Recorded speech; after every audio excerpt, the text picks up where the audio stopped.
in my role at Cornerstone, my colleagues and I are relied upon to do research, draw conclusions from that research, and also from our own personal professional experience, and make recommendations on where our product is headed, much of which is also informed by what our clients tell us.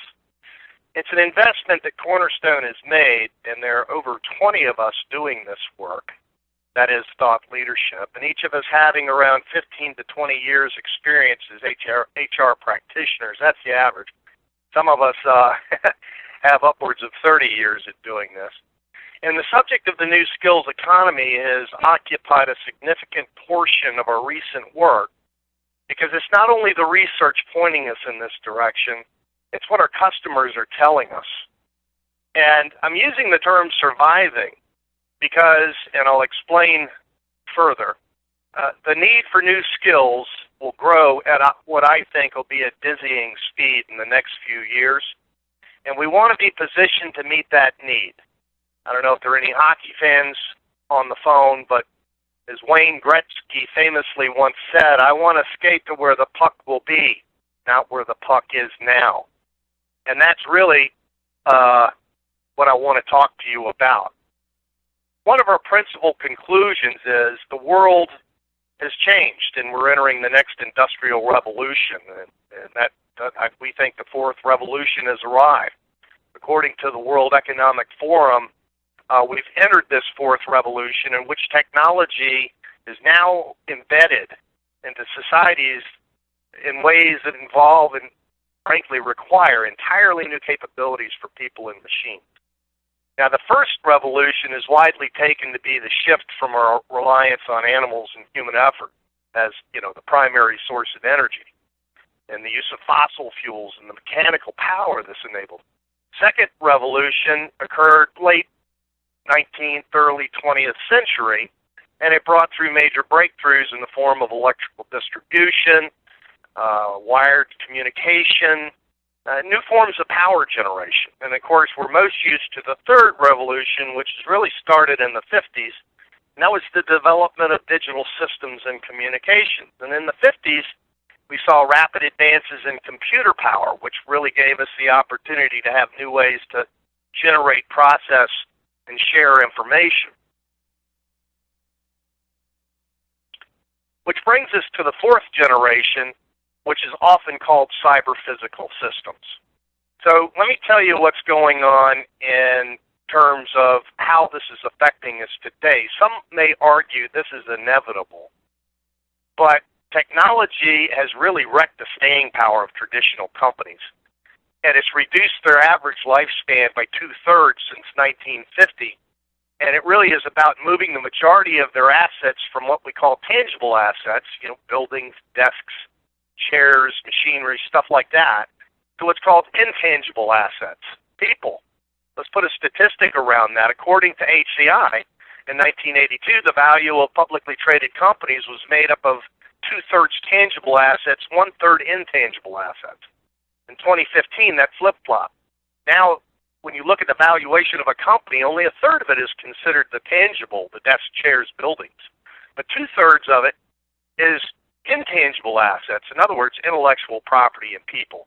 So as a result, we've seen the average age of an S&P 500 company go down from 60 years old in the 1950s to less than 20 years old today. So what does all this mean? It's predicted that half of the S&P 500 will be replaced over the next 10 years. Now, there are other factors, I realize that, M&As, corporate buyouts, but I maintain it's the increased pace of technology that's really the primary cause of this corporate disruption. I don't know how many of you have seen the TED Talk called by Sir Ken Robinson. If you haven't seen it, I highly recommend watching it. It's the most watched TED Talk ever, by the way.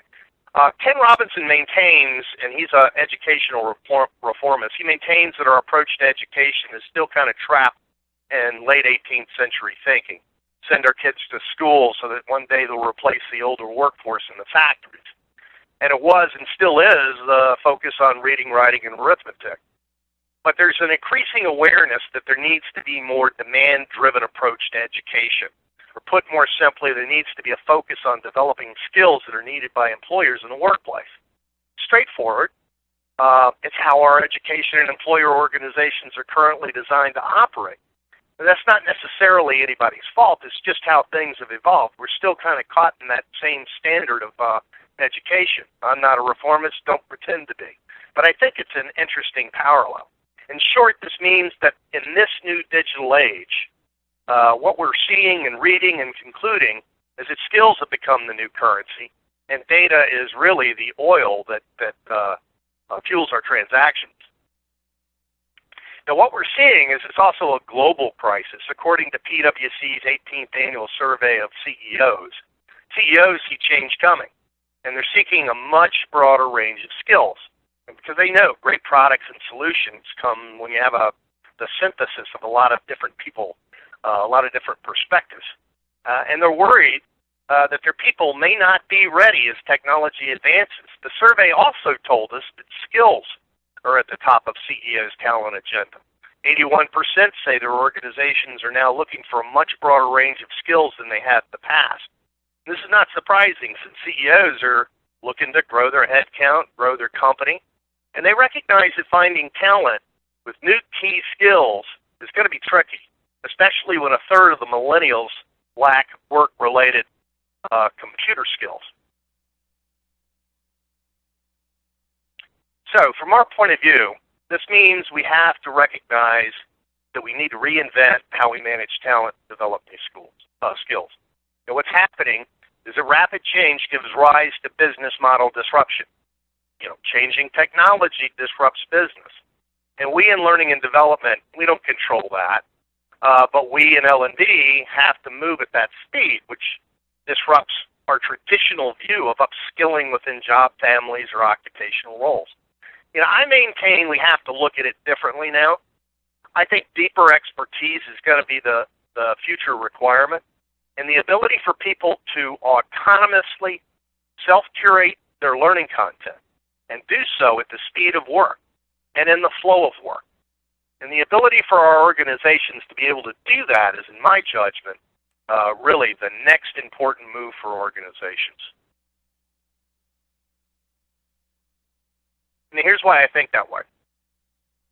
We see just about every industry as being disrupted by technology, which means correspondingly almost every job is changing.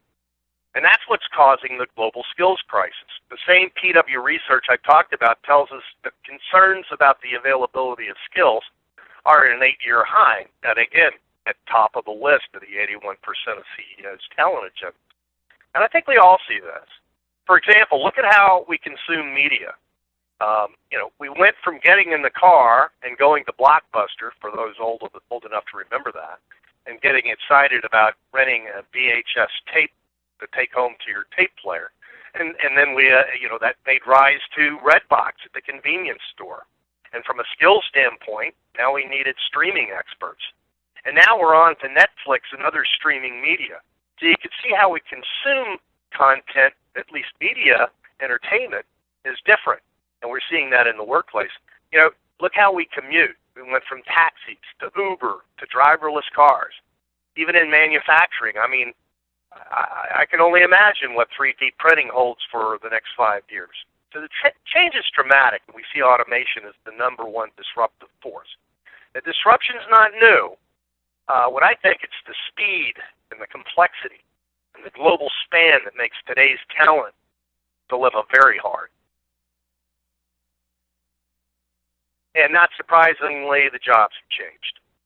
And the skills are new and unique, and in many cases in very short supply. You might ask, are the jobs I'm showing you on this slide jobs of tomorrow? Actually, they're not. They exist today. Take the culinary product developer. Amazon needs them. They have a job code call that, to grow their home grocery delivery ambitions. And Tesla and Uber, they're using what they call automotive occupant packing engineers. They actually develop and conduct ergonomic studies for things like getting in and out of the vehicle, comfort, occupant rider experience. down in the bottom right, you see camera algorithm engineers. This is a hot skill with the different phone manufacturers. It's a key differentiator on their platforms. So the world of work is changing, and some jobs are changing faster than others. So let me ask you a question at this point. Let me know what you think here. How worried are you about technology being a disruptive force within your organization over the next 5 years? A, I'm worried about it. B, I'm somewhat worried about it. C, yeah, it worries me, but I think we're ready for it. D, I'm not worried about it. It's interesting. I've done this a couple of times and seen some interesting results, but I think we're seeing a growing awareness of the new skills economy, and I'm really interested to see how you feel about it. Holly, how are the answers stacking up? All right. Good vote of confidence. We're seeing them change a little bit. Let me give it a second. Pretty interesting results. Pretty much the majority of you are saying, yeah, well, it's climbing on it. Oh, yeah, there. Okay, we're tied up. Now we surpassed. Well, clearly, there isn't anybody in the audience that's not worried about it. And we're kind of batting in between. I'm somewhat worried about it. I'm worried about it. I think we're ready.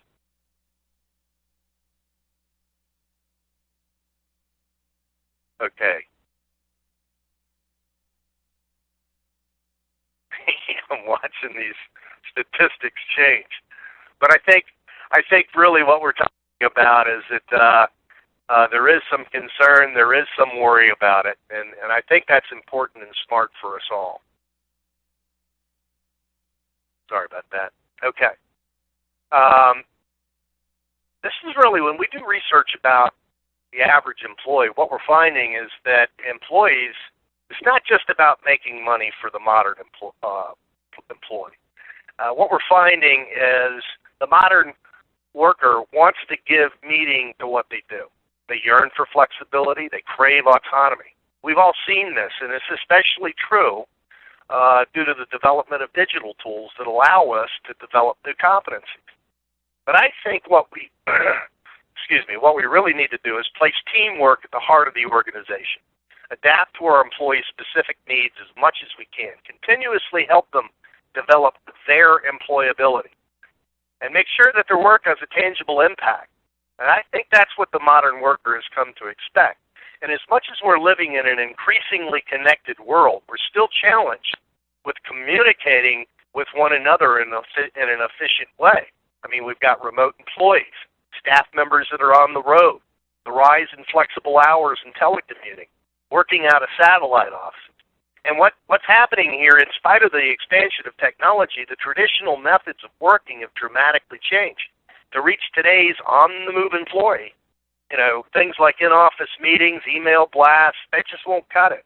Today's employees expect timely, relevant, customized communication in pieces that are digestible, for context. That's very important.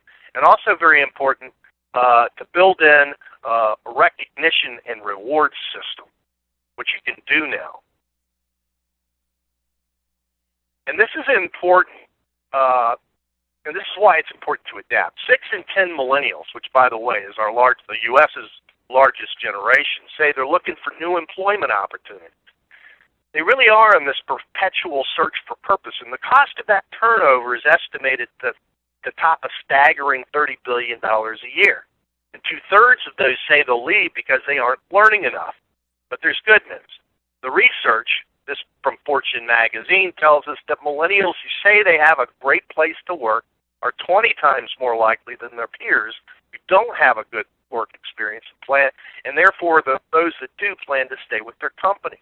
Now, this is in stark contrast to the popular notion of the constantly job-hunting millennial. But the research tells us that 85% of millennial frontline employees and 90% or almost 90% of the managers at the best workplaces say they intend to stay with their companies for a long time. And to me, that makes a lot of sense. This is really important for mid-level employees because it costs upwards of 150% of their annual salary to replace them. And since we've got significant changes in the economy and a deep recession, it's created record levels of unemployment, I should say, from the deep recession. The percentage of employers reporting talent shortages has fluctuated somewhere between 15 and 52% over the past 11 years. Employees are having a tough time filling positions. So what we're seeing is the best companies know everything I just told you about, and they recognize their employees are just as smart about it, just as savvy.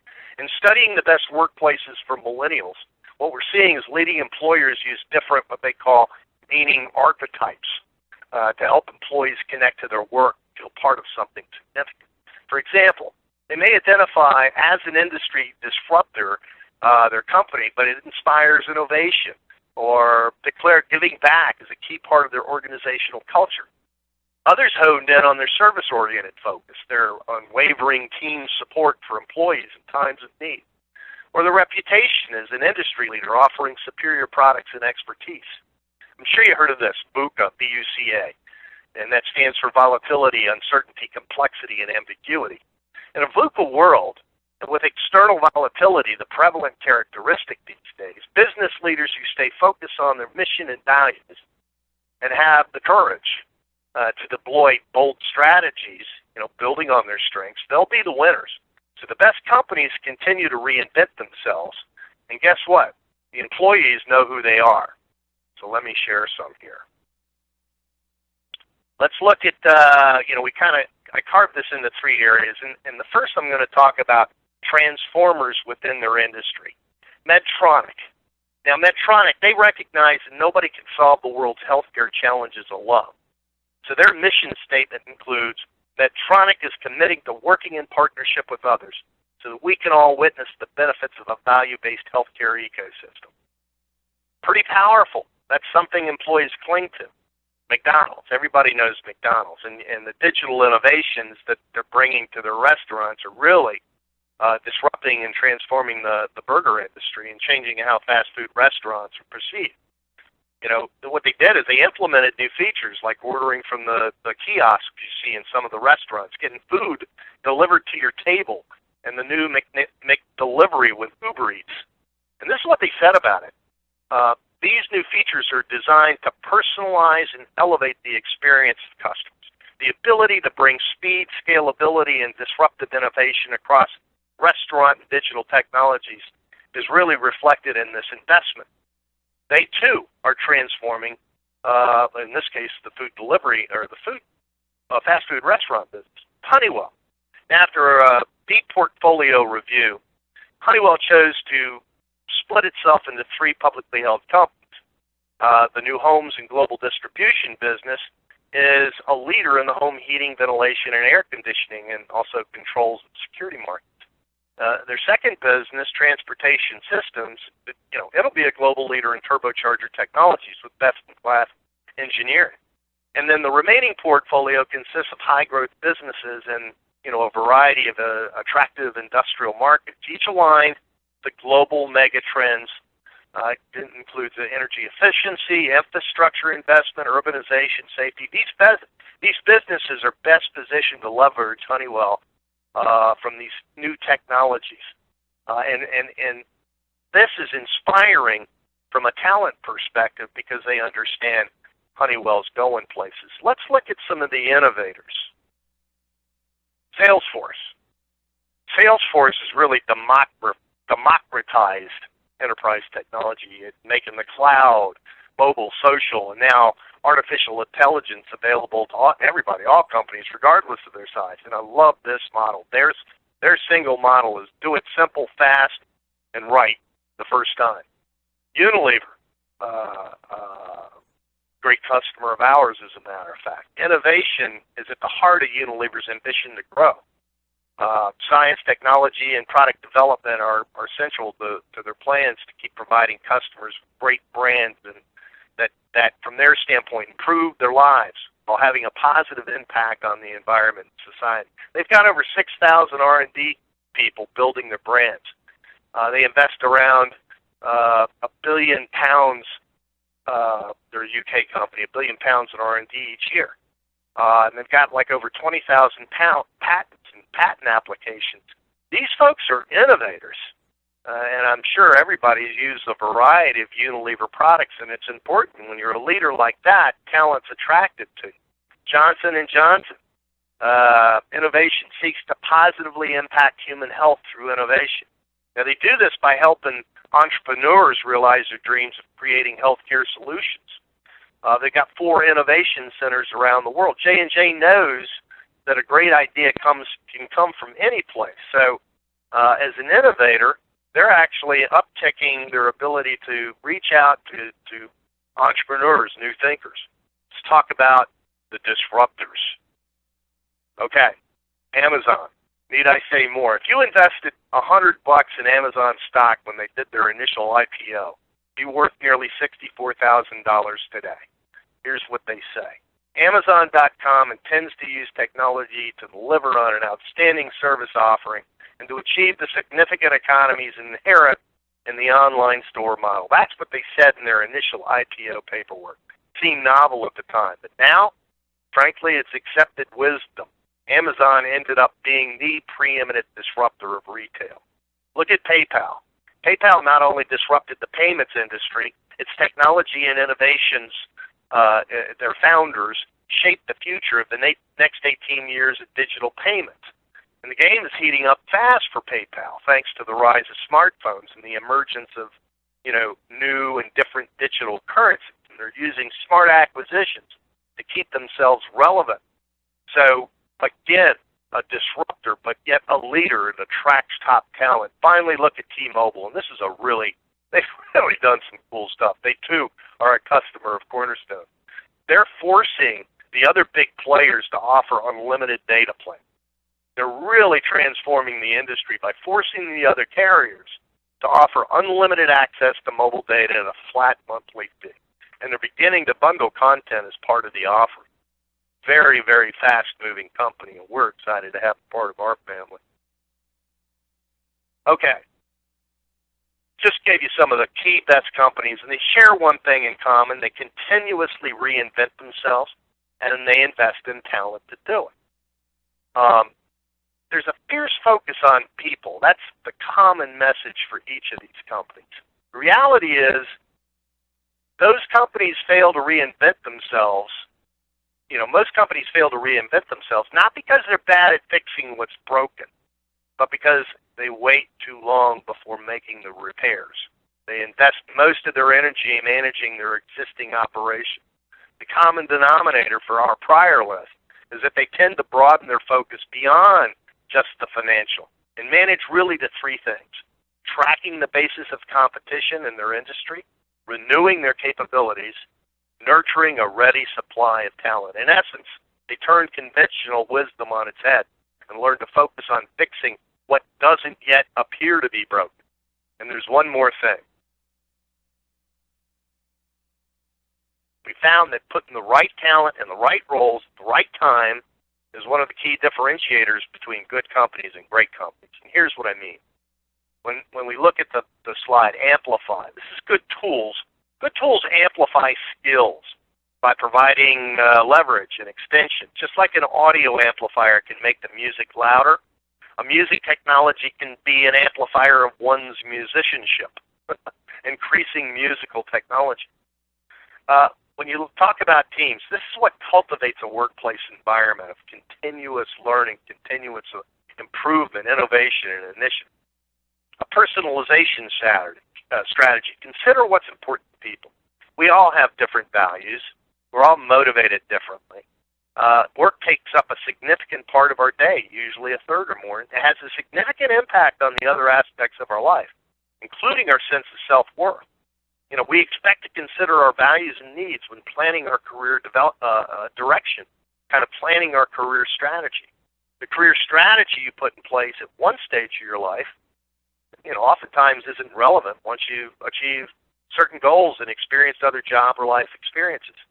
And then finally, to empower. Your goal is to create a work environment in which people are empowered, productive, contributing, they're happy. So my advice is don't hinder them by limiting their tools or information. Trust them to do the right thing. Let them learn from one another. The summary of this slide is that an innovative business model requires that the very best talent be sourced, engaged, developed, and retained. Having a great model is hard enough, but finding outstanding talent to execute on your model is even more challenging, particularly in the emerging markets. In the skills economy, you've got remote employees. You've got contingent employees, dynamic teams, subject matter experts, and a burning desire to grow and connect. The classic command and control model or structures, they don't work anymore. So I maintain, and I make that blanket statement, some companies it's necessary, but what we're seeing is a shift. I maintain the new way is how people grow. Don't hem them in with rules and policies to keep your people coloring inside the lines. Give them the space to color outside the lines and the ability to collaborate. They'll generate better solutions. Together they'll generate better ideas that they otherwise wouldn't be able to do just as individuals. I'll give you some ideas on how to do that later in the presentation. We now want to push for a culture of continuous improvement. And that means encouraging our people to take action, support them when they make mistakes. We want to keep learning on the job by actively learning from their mistakes. They're therefore all the time looking for ways to improve their processes and themselves. And because we've learned that without developing the necessary skills, competencies, and knowledges for a particular job, it's pretty much impossible to comply with your responsibilities. In the late 90s, some of you may remember the acronym ERP.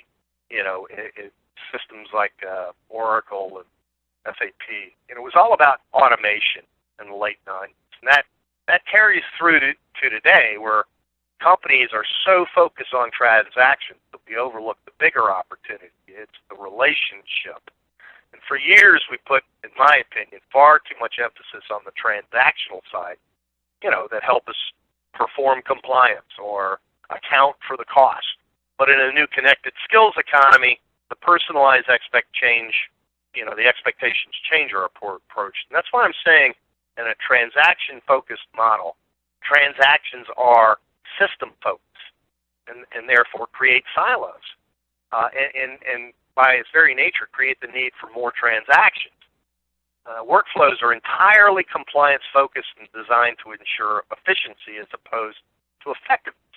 The outcomes are generally financially motivated to ensure that we can, quote-unquote, account for the cost. But decisions are made by gut instinct, not by informed context. If we focus on people, the thinking between processes gives us information which can now be used in context. Context creates the personal experience that people crave. Classic systems create data, and a lot of times that data is never used really to help the business adapt. So let me ask you a question. Do you agree with the following statement?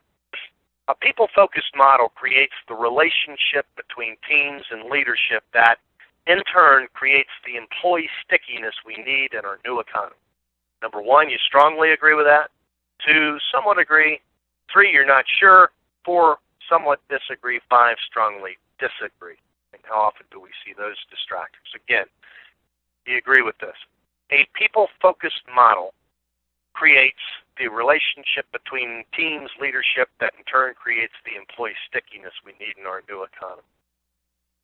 Okay, the results are coming in. Right out the gate, we've got people in agreement with that.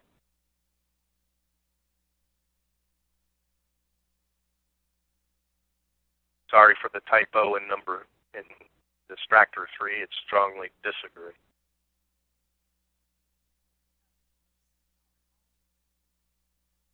I think we're seeing a pattern here, folks. I think folks generally agree that the relationship between teams and leadership creates the stickiness we need in our new economy. Thank you, Holly. I think we're done with that one. Thank you for that, folks. So, if we all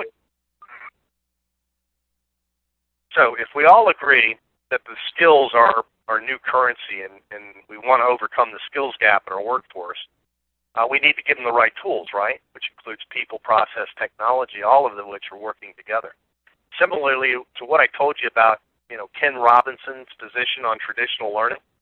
It used to be you'd learn through your young adult. When I say you used to be, I'm a baby boomer back when I was in my 20s. It used to be that you'd learn through young adulthood, kind of go through school, figure out the job, and then you go to work.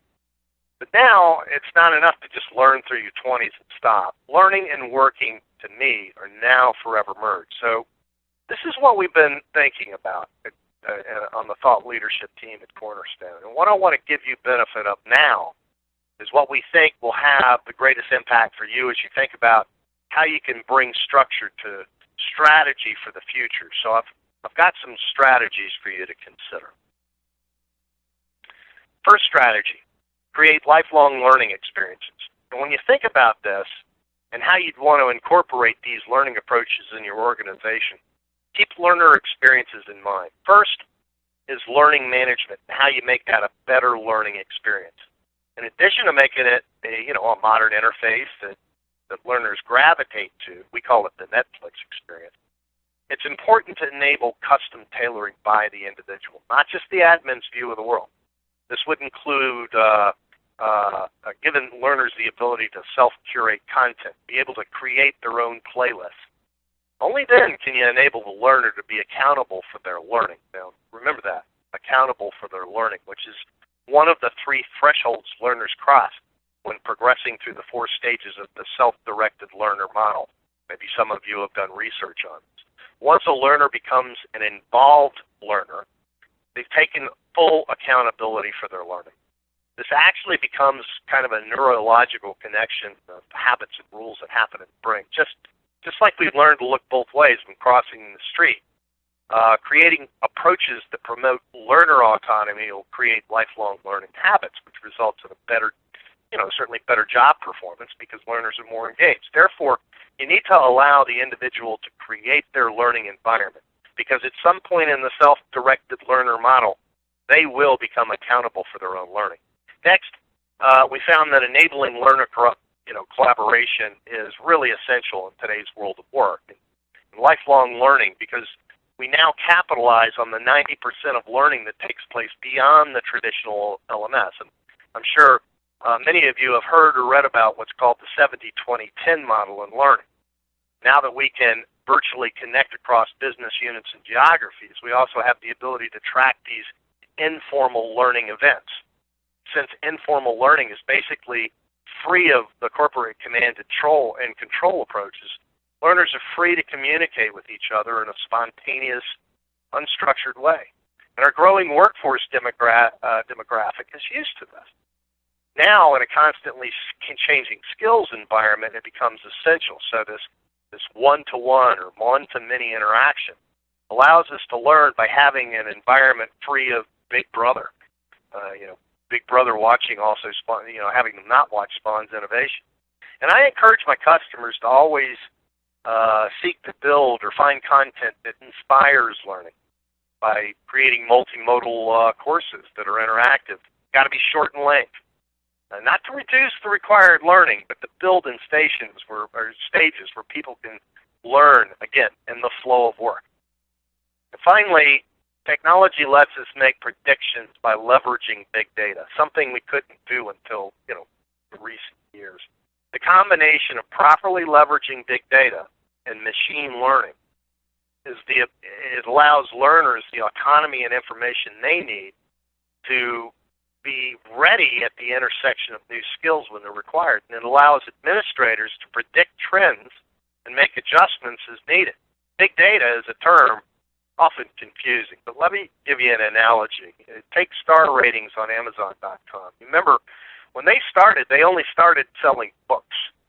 And they had the star ratings in there, and say somebody came in and read a book and said it's a great book, and they gave it 5 stars. What you've done is intrinsically increase the value of that book. Now 1,000 people read and graded and put star ratings on that book. now you've significantly increased the value or the intrinsic value of that book. You can make really informed decisions, and that's in the form of intrinsic value. So strategy 1 is create lifelong learning experiences. Strategy number 2, make recruiting a competitive advantage. Similar to creating lifelong learning experiences, doing the right things with recruiting is really essential in this new skills economy. It should go beyond simply organizing resumes and scheduling interviews. It needs to have key features to attract the best talent. It'll become harder and harder to attract the best because in the next few years, fewer and fewer people will work as employees in corporations. Recently, I saw some research that was really startling. It was an upward press. It said that more than half of the U.S. workforce will be freelance. They'll be 2027. So your recruiting strategy needs to include, it also needs to include brand strategy. And that's important given this tendency toward freelance. You may be the best organization at what you do, but recruiting is the front door to job candidates. Branding's everything. You'll also want to consider how you go about campus and event recruiting. This is where you go to the candidate.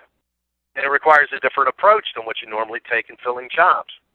Now, pre-employment assessments are also important because you want to screen out candidates who may lack the experience in a particular job role. Save some time. As much as possible, these should be automated. Easy to use because candidates, they're going to gravitate to those companies that make the process simple and easy to apply. You may be a company on their list, but if you make it hard on them, you're going to fall down the list. Finally, I think onboarding is essential. Now that you have the right people through a good recruiting strategy, you need to give them the tools and knowledge share for them to be up and running as quickly as they can. At the same time, you want to use onboarding as an opportunity to show off your great company, your great culture, your great values. Now, according to a study done by Aberdeen Group, over 30% of employees make a decision to leave within the first month of being hired. So I think you'd all agree, onboarding and incorporating social learning tools to the process, I think will make or break you in terms of holding on to your hires. And as we know, it's really expensive to replace people. It's also the key activity that results in shorter time to employee productivity. Now, in order to keep your talent happy and staying put, strategy number 3 is that talent management processes need to be personalized. A major part of that is enabling your employees to be autonomous learners. But it follows that workers need to feel they're contributing and useful to the organization, right? There's a guy named Daniel Pink. He's a well-known author and journalist. He wrote a book called Drive, The Surprising Truth About What Motivates Us. Now, in the book, he cites and gives credit to a couple of behavioral psychologists, guys, Edward Deci and Richard Ryan. And they did extensive research on, what we know as the self-determination theory, the psychological needs, basically what drives us. And Pink did a fabulous job of putting it in layman's terms by telling us that people are driven by 3 things: autonomy, mastery, and purpose. By creating tools that allow for proper alignment of performance against goals, the goals of the company, not just at the job role level, but at the individual level. And when people feel they're truly contributing, are truly an asset to the organization, you not only get them, you get to keep them, but because they want to stay, they want to help improve the overall success of the organization. So things like succession planning enable your stars to shine. Now, we all know that everybody's wired differently. Some are very ambitious and seek to go higher in the organization, some aren't. But I'd suggest that to the research I've done. The 2020s will be the decade of experts, I think. People will really dig into their specialties, especially since the workforce will largely be comprised of freelance workers. And with that in mind, your strategy needs to include a strong, transparent way for workers to plan their career. We found that when organizations have the ability to automate their performance, succession, and compensation activities, those companies enjoy stronger employee engagement, which, in my experience, is the key to succeeding as a business. It's the key to being profitable. So that was strategy number 3, personalized talent management processes. Now, the 4th strategy is bringing context and data when making HR decisions. I've been in both the HR and business operation side of business, for many years now. And frankly, up until the last 5 or so years, things like workforce planning, project contingency plans, business success measures, they've been entirely within the domain of the operational side of the business, not HR. But a lot of that is now shifted, I think. More and more I see successful businesses leveraging HR. Why? Because HR plays an essential role in attracting and retaining talent. And if we all agree that we're on a journey where skills and data represent the new currency, the new fuel for the future, then HR needs to have a prominent place at the table. HR has to understand where the organization is going, business-wise, really, in order for them to be of true help. Things like workforce planning need to move from project people using Excel spreadsheets to automated tools that tackle the organization-wide challenges of making sure you have the right people in the right role to get the right results. You need to have organizational management tools that allow your management to make logical decisions based on data that allow for things like succession, but also ready contingency plan when it comes to the workforce. You need tools that can solve problems like, my program manager for the new Champion project, unfortunately, was in a car accident. He's not going to be able to return to work for 6 weeks. You ask the question, who do we have that can replace him in this role? And who do we backfill for the void that was just created? One of the most important realizations that we've come to is that we need to make more precise predictions when it comes to talent. We need to know statistical probabilities of how long will we need a certain skill set. For example, now that we know we will convert from a manual assembly line construction of our widgets to a fully automated line in the year 2021, what skills are we going to need? Historically, what is our time frame for employees fulfilling full productivity in their roles? What's our transition plan to either upskill or hire new talent to fill the roles? That's important. What's our average time to hire? You need to sift through the data to provide good business intelligence and to provide answers that are quantifiable. You need the right tools to do this as well. So let me ask you the final question. Of the 4 strategies I just talked about, from your point of view, which one is the most important to you or your organization? The first strategy, create lifelong learning experiences. The second strategy, make recruiting a competitive advantage. The third strategy, personalized talent management. Or the fourth strategy, bring content and intelligence to HR decisions. Of these 4 I just described, and there's no right answer. I'm curious as how the group answers. Which one for you is most important?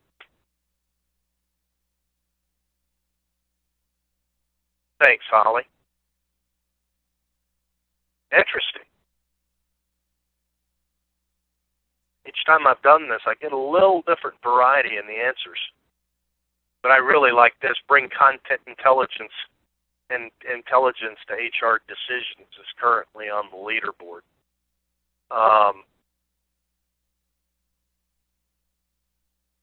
The others are trending. I see that recruiting's coming up there. I guess it depends on where you sit or how your organization is framed out. Thanks, Holly. I think we got the picture. And thank you, everybody, for that. Now, look, at the risk of sounding like a Cornerstone commercial, which I really try hard not to do, but one of the things we're very proud of at Cornerstone is we have made an investment. We've built these tools that I've described, and we leveraged real-world expertise to do that. And as more and more customers are embracing the importance of HR playing a more prominent role in business, we're seeing greater demand for our products, which obviously pleases us. So based on what our research is telling us, that the world of work is rapidly changing and skills and data are the new currency or the fuel of the future, our going in position with our clients is, what does the future hold for you and your organization, and how will you future-proof your business, your people, and your success? Before I continue, Holly, I'm happy to take any questions the folks may have. Yeah, sure. We can definitely jump in with a question. And so, how about taking one from Carolyn? So, Brett, what would you say are the common denominators? She says track competition, and what are the others? Well, I assume you mean a common denominator of the successful businesses. Yeah, you're tracking competition. You're taking measurements. You're trying to achieve innovation where you can create innovation. Disruption is actually a positive measure from a competitive standpoint where you can create that business disruption for your competition. Now, those are a couple of ideas that come to mind. I think I mentioned three more in the presentation. Let's see if I can find that. No, I can't find it right now. I hope that answers Caroline's question. Very good one. Thank you, Caroline. Yeah, and thank you, Brett. And we'll be sure and pass that one on to you if you do find some additional information to provide. And so we'll let you get on with the next slide. Any other questions, Holly? Not as of now. Okay. Well, let's see here. I'm really happy to have done this presentation for you, and you know what our clients and prospects are telling us is a lot of useful information about how we apply the skills. And so, from our standpoint, we need to stop managing our human capital and start managing our human potential, and that's kind of our mantra here at Cornerstone. And we do this by design. We've been doing it for over 18 years. I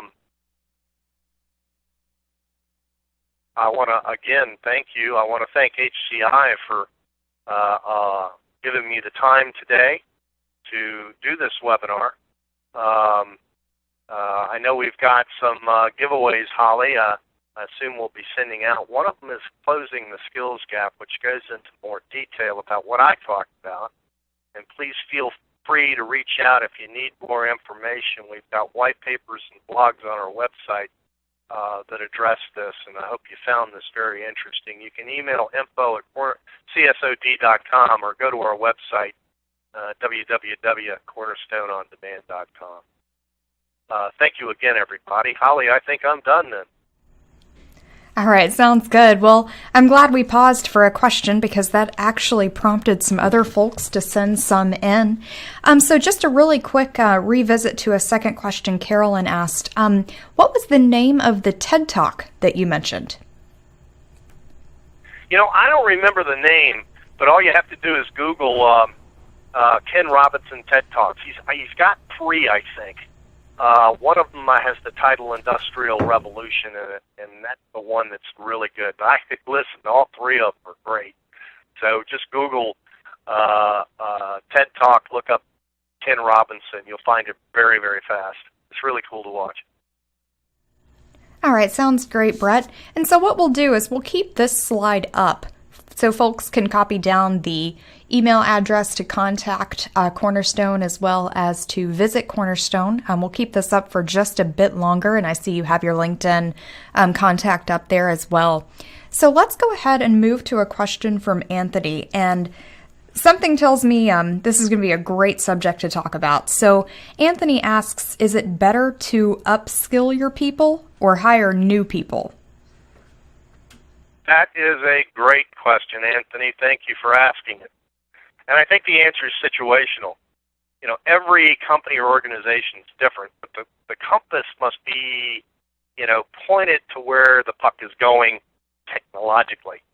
I think the key to answering hire somebody new or upskill somebody you have is really planning. Once you know where your company is headed, technologically again, you shouldn't waste any time in determining the proper skills that are going to be needed, which shouldn't be hard if you know where that technology is going to be. Like the example I used, we're going to upgrade our assembly line automation equipment in 2021, and you need to plan for that skill set.